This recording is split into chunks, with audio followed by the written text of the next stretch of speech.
Sábio. Alô, irmãos e irmãs. Pai seja com todos nós nesse dia 6 de setembro, né? 2021.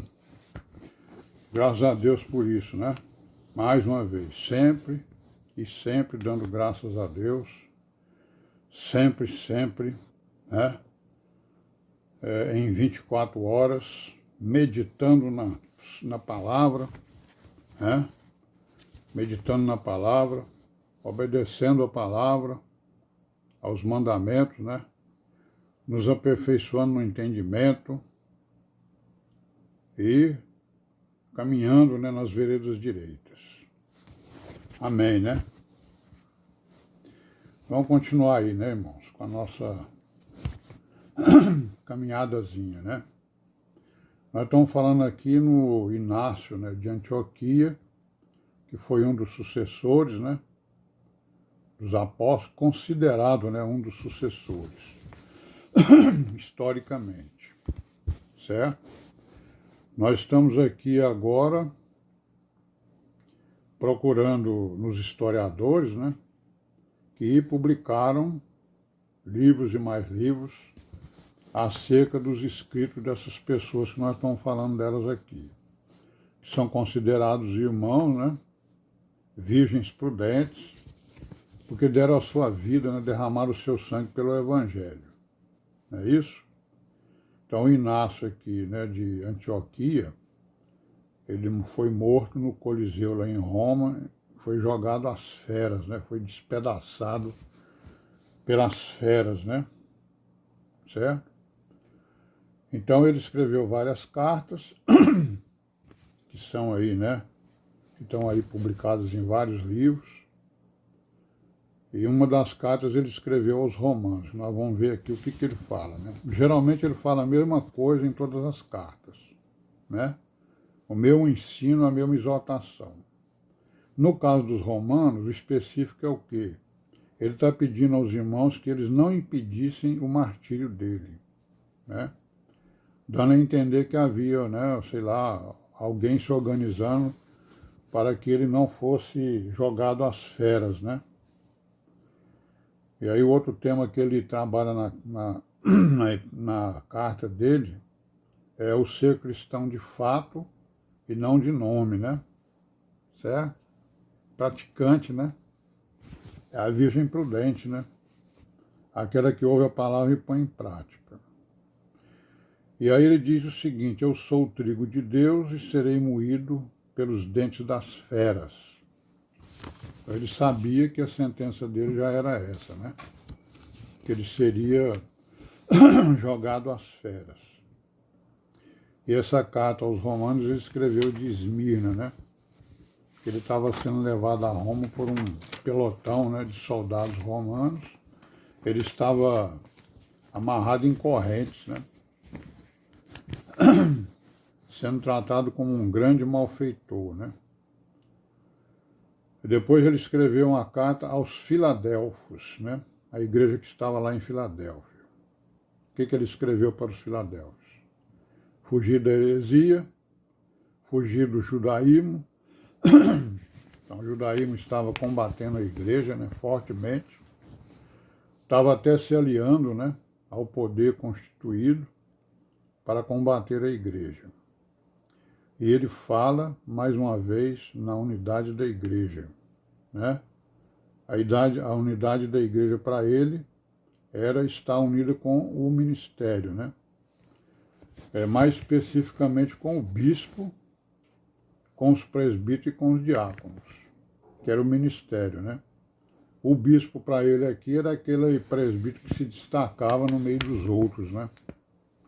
Então tinha um destaque para um presbítero e eles colocavam o nome de bispo, né? Coisa que os apóstolos não ensinaram, né? Mas eles eram homens fiéis, né? Escreveu também uma carta à igreja de Esmirna, né? Aos irmãos de Esmirna. Os temas da carta são o quê? Ele fala aqui na humanidade de Cristo, né? Ele não era uma visagem, né? não era uma aparência. Isso aqui ele está combatendo uma heresia que estava aparecendo no meio da igreja, chamada docetismo, que nós já vimos aí. O docetismo afirmava que Jesus Cristo ele veio em aparência, né? Todo o seu sofrimento foi uma aparência. Toda a sua morte foi uma aparência. Então ele está combatendo isso aqui. Não, o Senhor Jesus era um homem, né? Era o Filho de Deus feito homem, né?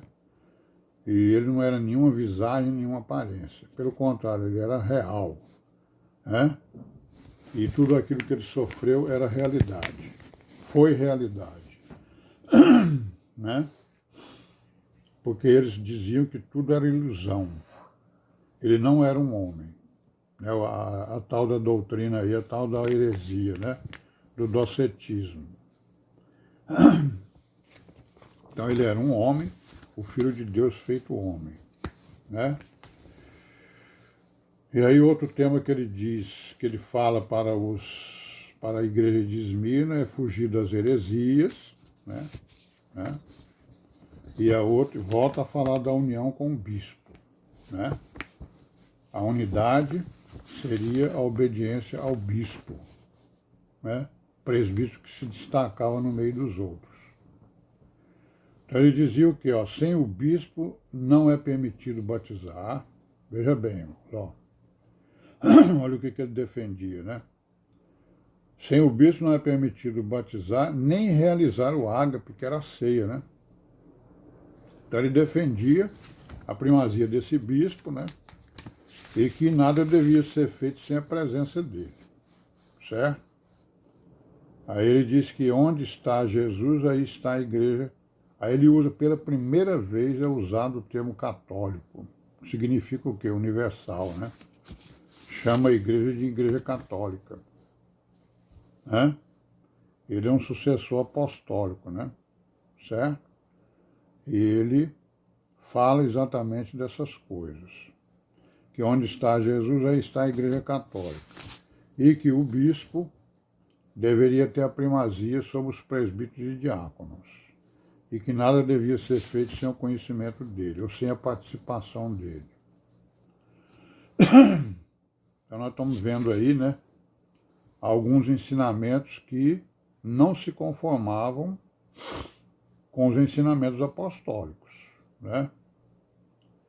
Bom, aí ele cita também os irmãos, né, vários irmãos aqui, ó, cita os irmãos Filo, Hel, né, Távia, a irmã Távia, né, o irmão Alce, o Dáfino, o Eutecno, né, são irmãos lá de Esmirna da época. Então isso aí, né, são as cartas de Inácio. Ele escreveu também uma carta ao Policarpo. Policarpo é também um sucessor dos apóstolos, nós vamos ver em seguida, depois, né? Então ele escreveu a Inácio, Policarpo. O Policarpo, ele era presbítero lá em Esmirna. Então ele escreveu uma carta aos irmãos e uma carta ao Policarpo, que era o presbítero lá de Esmirna. Ele vai falar dos temas da direção da igreja, né? Administração, né? Direção da igreja. Vai falar de firmeza contra as heresias, né? Ele vai falar do trato das viúvas, dos escravos, né? Não é isso? É isso aí. Vai falar também da castidade, do matrimônio, né? Vai falar da fuga das profissões desonestas, né? As profissões desonestas, elas devem ser abandonadas, né? Por aquele que se diz cristão, por aquele que se inscreveu na igreja, né? Muitas profissões desonestas. Fala de novo sobre a submissão ao bispo, certo? De novo. Ele fala que o cristão está a serviço de Deus, claro, né? Fala aqui no irmão Epítropo e a sua família, né? Fala também no irmão Átalo, né? E aí com essa carta aí nós encerramos aqui as cartas de Inácio, né? Nós vamos passar aqui para o Policarpo de Esmirna. Conforme a gente já viu, ele era presbítero lá em Esmirna. Mas nós vamos deixar isso aqui para amanhã, vamos parar por aqui hoje, né? E amanhã, se Deus quiser, a gente volta aí com essa nossa caminhadazinha, né? Amém, Pai seja com todos nós.